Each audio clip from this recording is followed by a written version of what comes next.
Hi, everybody. Welcome to the June 5th, 2015 edition of Colorado Inside Out. I'm your host, Dominic Dezzutti. Thank you very much for joining us. Let's get a quick take on Governor John Hickenlooper's vetoes this week of two bills that would have banned or restricted the use of red light cameras and photo radar. Patty Calhoun from Westward, these vetoes were expected. This wasn't a surprise, but Governor Hickenlooper seemed to offer at least some way to maybe some future regulation of the issue. What do you think? Well, and I think next year legislators would be wise when the governor starts flashing a yellow light, as he did in April when he said, here are the problems I have, here's what I'd like to see. They might want to consider making those amendments so he will pass the bills. I think we'll see the bills come back, and I think they will pass next year, and the governor will sign them in if it has the caveats he mentioned. Also, kudos to him for vetoing that crazy payday loan bill that went through at the very end that no one apparently paid attention to. David Kopel from the Independence Institute and DU Law School.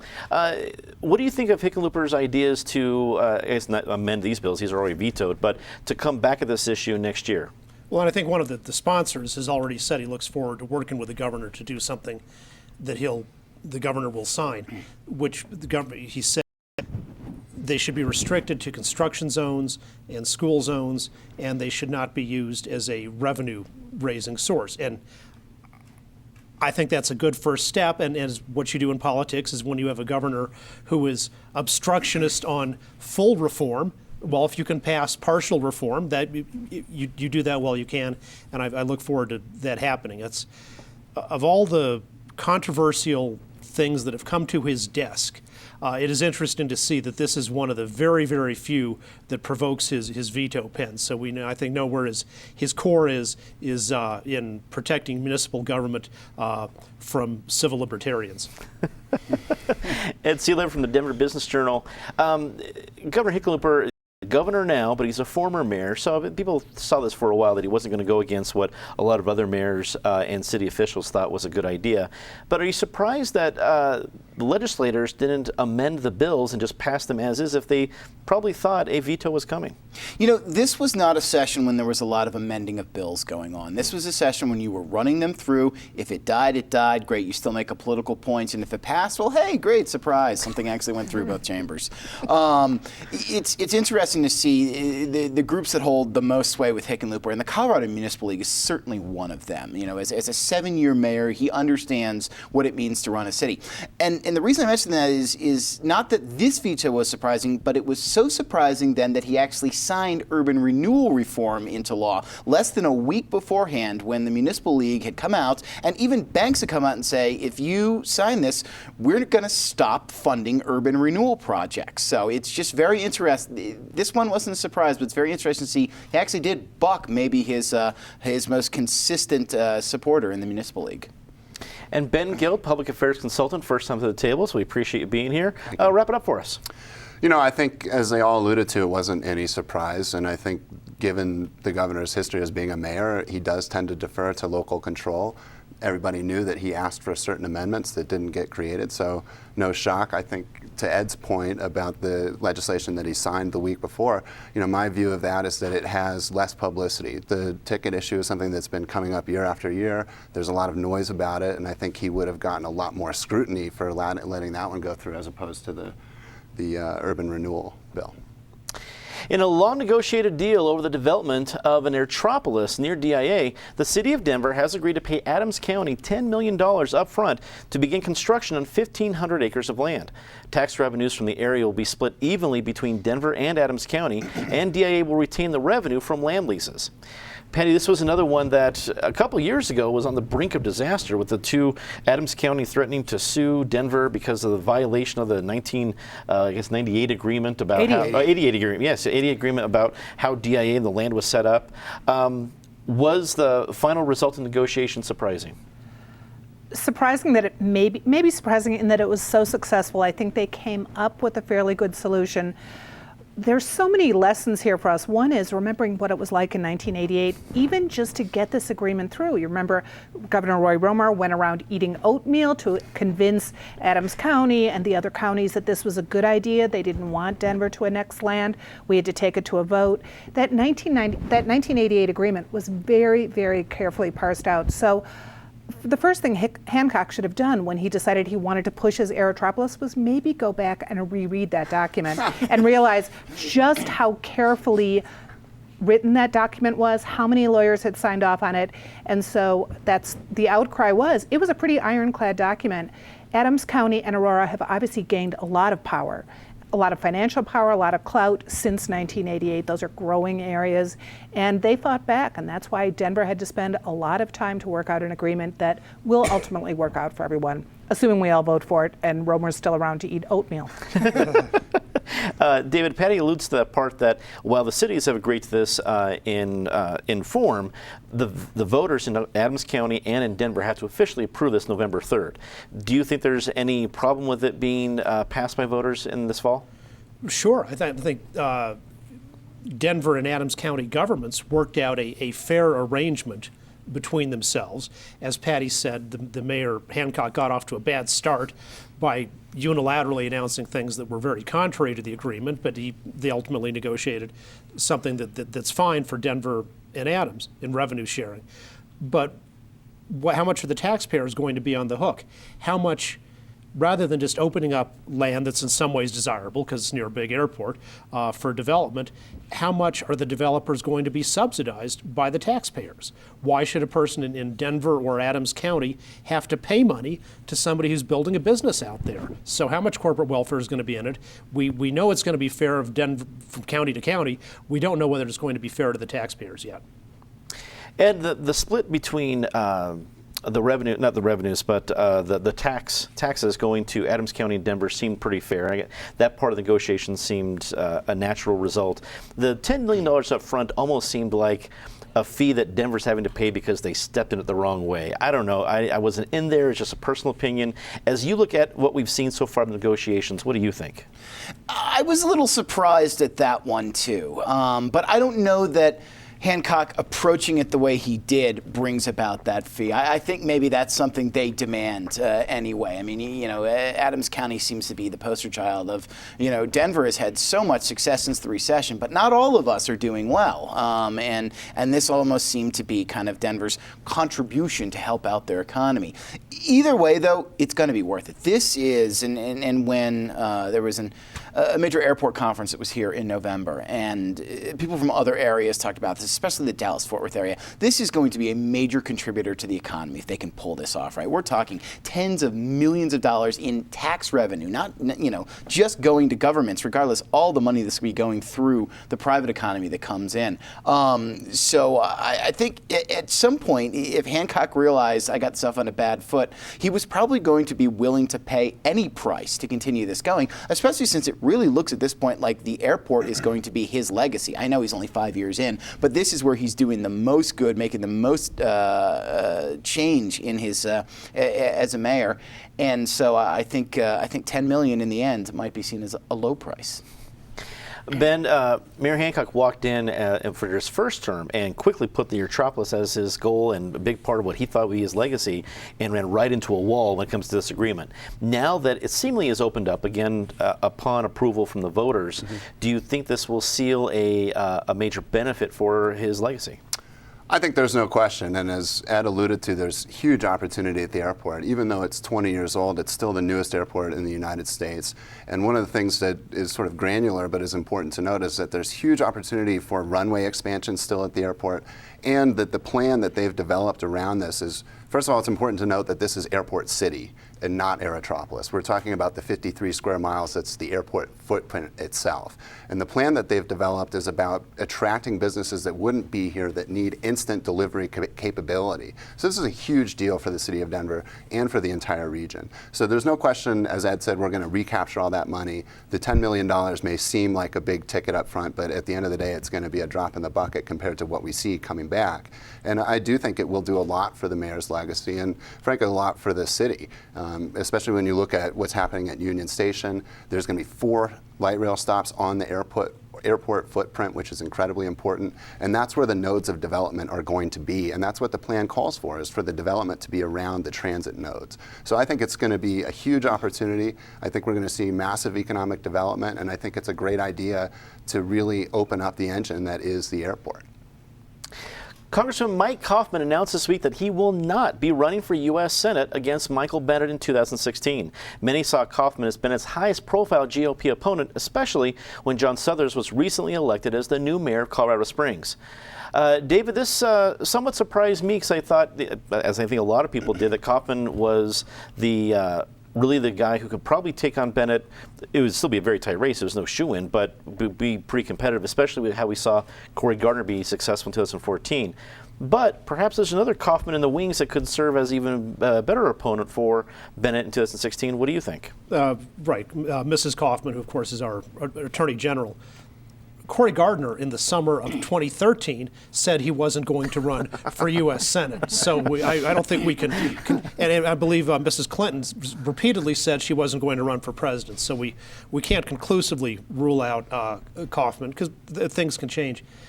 There will probably be a half dozen or so folks who throw their hat in the ring or express interest in running for U.S. Senate as the Republican nominee, and most of whom will be people who have not much name recognition beyond sort of the core 5% of the public that follows politics closely. We'll see who comes up. You know, back in 1974, there were, I think, 5 Democratic candidates for the U.S. Senate nomination. Not one of them was even an elected official, other than Herrick Roth, who was the head of the AFL-CIO and had been elected by the union. The guy who ultimately won the nomination was Gary Hart, who was a lawyer who had been a George McGovern campaign manager, and then he went on to win a pretty solid victory over the incumbent Republican Peter Dominick. As in 74 or 2014, the national climate will play a big deal in this, and if people are saying, oh, Obama was so wonderful, I just want to continue this, then Hillary Clinton will probably win and probably be able to her coattails will bring Bennet along with her. On the other hand, if it's 2008 and like, we've had enough of this stuff, we want a big change, then I don't see how Bennet makes it through the general election unless he has the good luck of a candidate who keeps shooting himself in the foot. So if Ken Buck runs again, maybe something like that, I get you. Ed, were you surprised by the announcement? And like David said, how much credence do you give to it this far ahead of the game? I was surprised, and I actually do give it a little bit of credence. I mean, I think Coffman is in a unique position where he's taken a swing district and really turned it into his district. And I think he might have just looked right across the metro area and seen how Ed Perlmutter's done the same thing, and that Coffman can pretty much, I know Morgan Carroll will disagree with this, but at this point, Coffman's going to have to put his own foot in his mouth and not keep the seat for life, or not be the representative he's been in actually getting to know that district in recent years. I'm surprised that he's not running, because I think there was going to be a substantial amount of pressure put on him to run, and I think this tries to avert this. So the question is, where do we go next? And you see a lot of names being thrown out there. Scott Tipton has, through the channels, is signaled that he's interested. I think he's a major disadvantage in that he's one of only 2 Colorado Congress members whose district doesn't touch the Denver media market. So your biggest voting bloc doesn't know about this guy who's been in office for 5 years so far. I think one of the more interesting names that will be thrown out there is George Brockler, the Arapahoe County DA. Voters in the state have seemed to like DAs. I mean, all they do is get in the news for prosecuting criminals. I mean, obviously Brockler is in the news big time right now. His office has a chance to win a case that everyone's pulling for him to win, and he has a chance to come out of this with none of the blemishes that some of the other candidates will bring to this race. I'm curious to see if this will be a catapult for him. Ben, probably as a viewer but not as a participant, you may not know Colorado Inside Out's tradition of predicting wildly this far ahead of an election and ruining several different political careers with our predictions. So we hope you can join in with that. As you look ahead, is it Brockler? Is it Cynthia Coffman? Does Mike change his mind? Is there another name out there that we're just not thinking about that's going to be a surprise? Who do you think Bennet faces in a year? Hard to say. I think, as David said, it's early, and it's hard to give total credence to an announcement that he's not going to do something today, because there's a lot of time, and we saw Cory Gardner change his mind as well. I think, if I'm the Republican Party, I would be looking long and hard at the roster that they have, and it could be that not having a lot of exposure in the Denver media market is an advantage for Scott Tipton, simply because creating your own narrative, I think, is a really critical element in this. And you can see what happened with Udall, how Gardner was really able to control the narrative and really define Udall. And part of the issue there was that it was hard for the Democrats to, in turn, define Gardner beyond a single issue. So I think it's possible that someone new without as much of a backstory would be advantageous. I certainly think the DA has a lot of appeal. So we shall see. I do suspect that Bennett will face a very difficult re-election. Patty, I'm of the thinking that Cynthia Coffman would offer different challenges for Bennett, because if him and his campaign go to the Warren women point, while Cynthia Coffman is certainly socially conservative, it's a little bit harder to say this woman would be bad for women's rights. I get that you can still make the argument, but it's harder. Do you think she poses different challenges, or is she really even in the conversation? Well, I'm not sure why she's the go-to person right now. Let's remember Jane Norton didn't do well. Ken Buck beat her, and we saw how well that worked out. I think everyone is looking at this right now. The only one who might not be is Andrew Romanoff, but he might be considering becoming a Republican. He's run for this, he's run for that seat. I don't think Coffman is being coy. It doesn't seem like he wants to be urged to do it. I think he just came out ahead so that the Republicans can look on their bench and see if anyone is sitting there. All we have to do is look at the governor's race last year to see there were some interesting candidates like Mike Kopp. And if he'd been allowed to run a little further, he might be someone who would be an interesting candidate right now. Brockler's interesting. Who else? Dan Kaplis has always floated the idea of running. I think everyone is out there exploring it now, including maybe Andrew Romanoff. The city of Denver plans to ask voters to authorize the borrowing of a total of $778 million for the redevelopment of the National Western Complex and additions to the convention center. The funds are to be paid back with a permanent extension of tourist taxes originally approved to build the convention center. Ed, you're one of our experts when it comes to business issues like this. I know the 778 is divided a couple different ways. I guess only 476 of that is technically the tourist taxes. There's some other things there. Do you think Denver voters will go for this, because mostly it's going to be taxes that they'll only be paying when they're renting a hotel room? Well, it's not just that. Let's remember that this is not new taxes either, or raised taxes. If Denver parses its message right, it will point out these are extensions of two existing taxes, and they are taxes that are paid almost solely by people who are coming in from outside the area. Certainly people can rent a car, stay in a hotel overnight here in Denver, but these, that's the point, is that other people can fund our National Western Complex, our convention center. Do I think Denver voters will go for it? I was sitting there mulling this. I can't remember the last time Denver voters rejected a tax increase. I mean, in an age when Colorado voters won't even sniff the idea of raising taxes for schools, Denver voters have seemed to raise taxes for anything and anything that comes on the ballot. So, I think if they sell this correctly, and there's another point that's worth pointing out here, there's $250 million in state funding that goes to this if Denver voters pass this. If not, that money doesn't go to the project. Right. So, there's more money coming in from a non-Denver source as well. So I think if they parse this well, they've got a good chance of selling this in an actually. Ben, when the idea of a new National Western Complex came up, and they put maybe a $750 million or $1 billion price tag to it, seemed impossible of how they're going to come up with this money.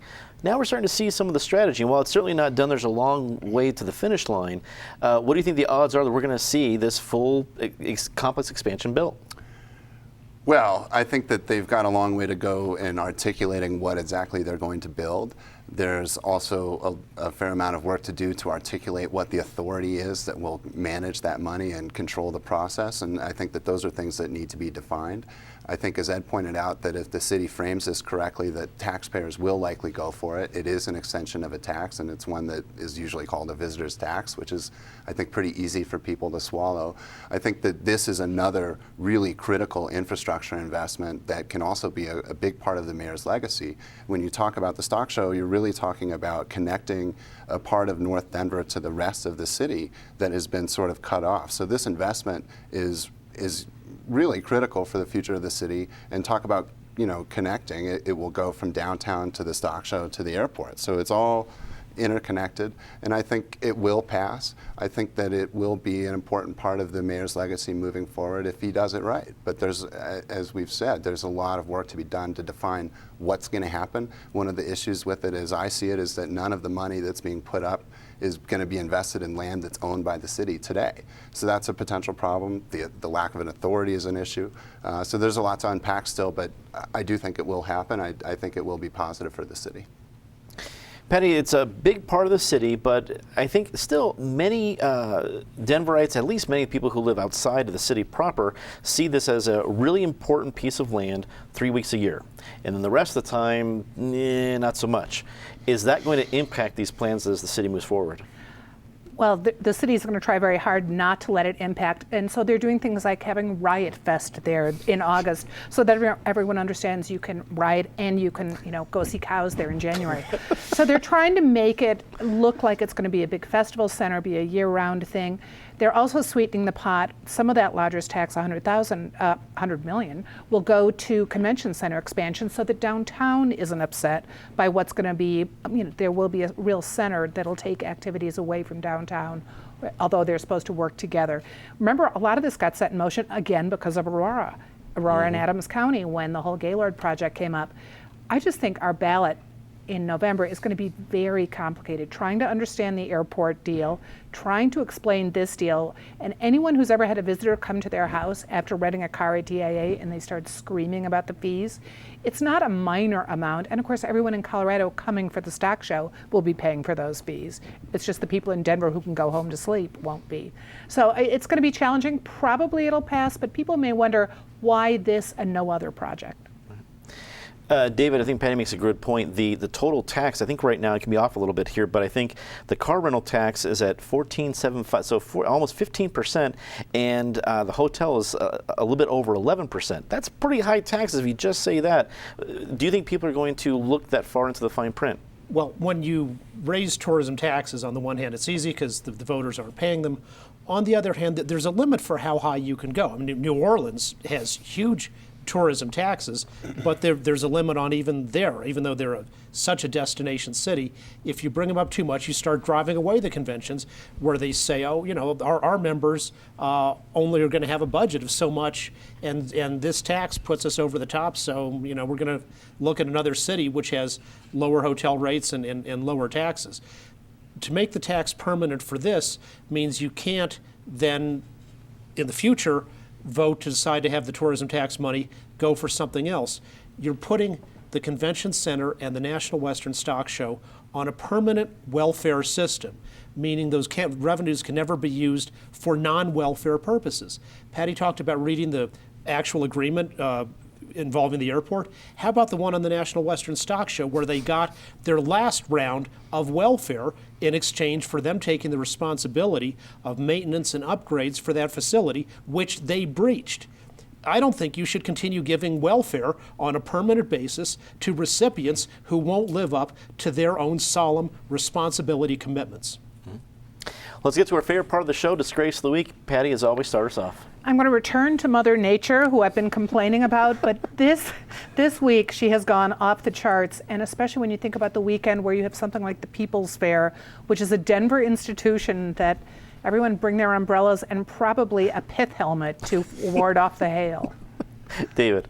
The pro-gun organization known as Give Money to Dudley Brown, its Mississippi fundraising branch was recently sanctioned for violating the lobbying laws, and it was pointed out that he had completely screwed up gun rights in Mississippi by turning on his robocall hate generation machine against legislators who had perfect pro-gun voting records. Ed. The FIFA scandal isn't the most important thing going on in the world, but it is tarnishing a game that is the favorite of much of the world. The fact that Sepp Blatter took this long to step down is good news, but it's embarrassing it took this long. I only hope he's got a great seat for the 2018 World Cup in a U.S. federal prison. Ben. I think the Denver Post for offering more buyouts. We just went through a municipal election where we had little to no press coverage, and I think it was really detrimental to the public. And to know that they're going to cut back even more is it's sad. Say something nice about somebody. Patty? I'm going to say something nice about our new table mate, Ben Gelt, and some of the campaigns he ran, including one that has Kevin Flynn elevated to city council. I think he will be a great city council member. Hear, hear. David? The Denver Post employees, who I think are working hard under tough conditions, and it's rough trying to make a living as a journalist these days. So I'm glad for all that they've contributed to our community. Hear, hear.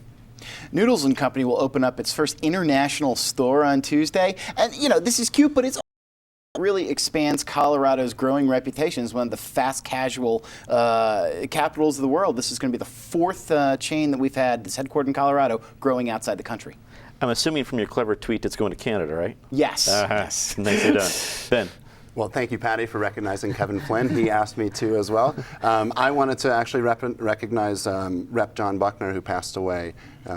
Really a very nice man, an excellent leader, and you know, someone who championed education reform, and he'll be missed. Certainly will be. Well, be sure to check out CIO Postgame that we'll be taping right after this. It's available online. We'll be talking more about the city council races, the great runoffs that just came out through this week. That is all the time we have tonight. Thanks for tuning in. Remember that you can catch any part of the show or CIO Postgame online, and be sure to check out the CIO podcast on iTunes. You won't want to miss our next episode of our new magazine series, Street Level. It's Tuesdays at 8 p.m. This week we take a look at Tennyson Street up in North Denver, right around 44th to 38th. Some really great historic spots looking at for the food, the drink, the art, history, and the community elements all throughout Tennyson Street. It's one of a couple episodes. We're going to be going to Washington Avenue and Golden pretty soon in a couple weeks. So we're hoping you're checking it out Tuesdays at 8 p.m. That is all the time we have. So thank you very much for joining us. For everyone here at Channel 12, I'm Dominic Dezzutti. Thank you very much. Good night.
My name's Chris Missling, and I do the master control here at Channel 12. I run all the records and tapes for CIO, and I make sure that we're doing our closed captioning and streaming to the web. I always check the slate and make sure it matches the day and episode that we're taping for that day. This is our multi-viewer where I can watch the studio feed plus all of my recorders, and I can just watch all my different feeds all at once, plus the live signal which is going out over the air, which I'm also responsible for. They won't start until I'm rolling. Thank you, Master Control. I'm in the show, and I'm just checking up there to make sure all my recorders are good and that everything looks good. I'm watching my live streaming here. There's going to be a delay, but it looks like it's working. Hi, I'm Steven, and I'm here behind the scenes for CIO Friday. We are in the server room right now. This is the heartbeat. I don't know if you can hear it. You hear it? No? Okay. If anyone told you that they have the magic, they were wrong. This is where the magic is at, especially Dominic. If he said magic anywhere in his interview thing, that was wrong. Magic is here. So, when Chris, our master control operator, which you just saw, hits record on his computer, the software sends a signal to our video server. This is our video server here. These blues are sexy. So that's how he records our shows here. That's how they record shows coming down from the satellites that they air later. And this is also where CIO plays out when we broadcast it. The other piece of equipment in here that is part of CIO is our switcher. This is our mainframe for the switcher. And if we look behind the switcher, you'll see the cables that feed it. These are all the camera cables down here that feed the switcher. So when the technical director, which was Tyler in our other episode, is hitting buttons, It's communicating to the mainframe and connecting one cable. Like if this was camera 1, it says route camera 1 through all the effects and then go out a different cable that then goes into our Omnion, which is the video server that we just saw. This is our air conditioning units, and I just come in and I just like stay here. I just do this for hours. I actually hug it. It's nice. But only I do that. No one else does that. Don't tell anybody. I shouldn't have done that. Don't put that on camera. This is what we call the blinky light room. If you watch these lights right here, these will start talking to us. You can find the answers to everything in the universe here, but you can't take it out of the room. It's weird. It's frustrating. We have air coming down out of the room that erases your memory.